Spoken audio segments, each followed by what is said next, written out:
எங்கள் உறவினர் வீட்டிலிருந்து எங்களுக்கு அவர்களின் மகளின் திருமணத்திற்கு அழைப்பிதழ் கொண்டு வந்து, கண்டிப்பா குடும்பத்தோட வரணும், குழந்தைகளையும் மறக்காமல் அழைத்து வாங்க, உங்கள் முன்னிலையில்தான் திருமணம் நடக்கணும் என்று மிகுந்த மரியாதையுடன் அழைத்தார்கள்.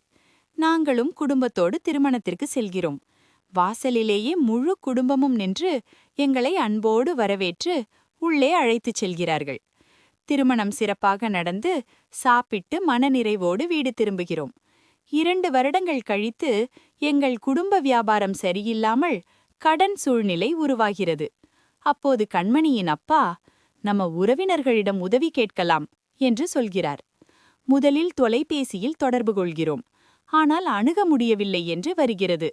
அதனால் நாங்கள் இருவரும் நேரில் அவர்களின் வீட்டிற்கு செல்கிறோம்.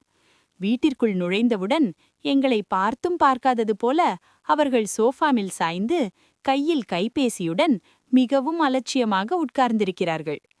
அண்ணா என்று கூப்பிட்டதும், சொல்லுங்க, என்ன விஷயம் என்று சாதாரணமாக பேசுகிறார்கள். அவர் தனது மனைவியிடம், லக்ஷ்மி, டீ போடு என்று சொல்கிறார். பால் இல்ல, வாங்கணும் என்றதும், அப்படியா, சரி விடு என்று அலட்சியமாக பதில் சொல்கிறார்கள்.